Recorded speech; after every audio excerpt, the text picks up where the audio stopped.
Well, I'm joined now by the Economy Secretary, Keith Brown. I mean, on this issue of whether there's something to be explained other than the rather obvious decline in oil and gas, what's your view?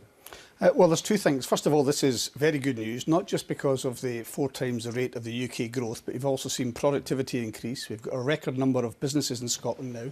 And of course, we've seen things like FDI, an absolutely sparkling performance once again for FDI in Scotland on the plus side. On the negative side, I've always said there are two governments involved in this economy, and look what the UK government is doing. Nearly 3% inflation, adding £100 billion for every year they've been in power in debt, bringing in new taxes like the apprenticeship levy, taxes they proposed in relation to self-employed people. So we have to get the two governments working together. That's not happening. And what would be very useful actually is to have a debate to get the UK government to break their cover and come out and say about some of the things that they should be doing in the Scottish economy and doing what the Scottish government are doing, getting behind Scottish businesses. Right, but so there is something to explain. But, I mean, why should it be the UK government's fault? Because the UK government policies apply in England and Wales as well. So how can that explain a relative underperformance by the Scottish economy? Well, I don't think it is a relative underperformance. I think we've seen 4 times the rate of growth in the last quarter. If I can just finish, 4 times the rate of growth in Scotland. We have unemployment level. Well, unemployment is lower in Scotland than it is in the rest of the UK. We're doing far better than nearly every other part of the UK in terms of FDI. So I don't accept the underperformance idea. But there are things which the UK government could do which could help the Scottish economy, and they are never challenged on these things. They're not made to come and justify what they're doing or what they're not doing, and perhaps that would be a good idea to do that. But I mean, look, everyone thinks these figures are really good we had this week, but I mean, on over the past year, the Scottish economy has grown by what, about 0.7%. The UK economy has grown by more than 2%. So there clearly is an issue here. And what I'm asking you is why should UK government policies explain that gap, which is largely oil and gas, but not entirely, it would appear, when their policies apply in Wales and England as well? Well, I think you've just heard from David Bell and others about the impact, the disproportionate impact of the downturn in oil and gas in Scotland, and also the way that these figures are accounted for in the UK accounts. But beyond that, you're right, we have issues in terms of exporting. We have to drive up the number of companies which export from Scotland. You've also heard about some of the challenges which are quite right to be pointed out in terms of skills, especially computer skills and coding skills as well. So we have to do more of those things and get those things right, and also continue to drive up productivity. We've increased productivity by 7.4% over the last 10 years. The UK is 0.4%, but that only takes us up to the level of the UK. We have to start competing with France and Germany, so there's a lot of work still to be done. OK, but see, some of your political opponents have been saying this morning, in fact, you know, my gosh, they're celebrating because they've managed not to go into a recession. But there's a much bigger challenge here. I mean, oil and gas. Again, we should make this point that the oil production is in the UK figures. What we're talking about here is the economic activity that surrounds the industry of oil and gas. That might never recover.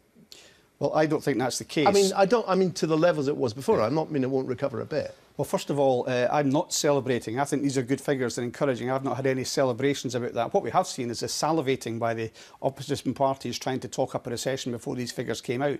I can tell you that the businesses I talked to in Scotland are sick to the back teeth of the Scottish economy being talked down by the Tories and Labour. But on the point of oil and gas, I've been with the Japanese embassy last week. Huge interest in tapping into the expertise there is in the supply chain in Scotland. And also go to Kazakhstan later on this year. Again, opportunities. But are you suggesting that oil and gas activity, the bit that gets counted in Scottish GDP figures, could get back to the levels it was at before the collapse in the oil price? I think there's a huge future for oil and gas. The expertise, especially in subsea technology in Scotland, is a huge opportunity. I was in Abu Dhabi earlier on, and they have a huge amount of people have been saying this, though, for 25, 30 years. Well, what I found when I was in Abu Dhabi was 80 Scottish companies went there, many from the sector in Scotland, because they know that the North Sea production had dipped and they looked for alternative markets. So they're now very switched on to looking at these other markets, and we want to encourage that. But that's not showing up yet in the figures, or at least not very much. Well, that's right. We have seen some improvement. You've seen a 3.1% increase in terms of productivity, much of which is down to oil and gas. But we are starting to see that, and perhaps that's due to these companies being very forward-looking and looking at overseas markets to a much greater extent. But Scotland needs something to fill in.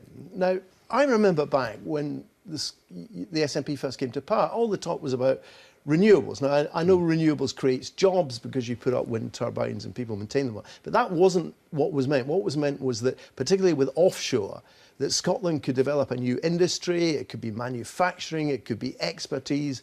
It was the big thing that was going to drive the Scottish economy. it hasn't really happened, has it? I mean, Well, can you point to any impact that any of that ever had? What I can point to is exactly the point I made before about the impact of the UK government in the Scottish economy. If you talk to people in the renewables industry, whether it's carbon capture or offshore, they'll tell you they've had the legs taken out from underneath them by the UK government's failure to, first of all, support carbon capture, and also cutting the legs out from underneath them in terms of the subsidy programme which was there before for renewables. So what we've achieved in Scotland has been despite the UK that subsidy government. programme was for onshore renewables that the complaints are about. Well, I mean, offshore renewables was going to be the big thing. And in fact, there are now huge offshore wind turbine developments in England, but hardly anything in Scotland. Well, it's turned out to be the complete opposite of what we were told it's going to be. Very exciting developments still to come in terms of offshore. Yeah, but they are there in England. We've seen those. Well, what we've seen, for example, is, first of all, Long Gannet being set up as a carbon capture possibility, and that delayed or stopped altogether.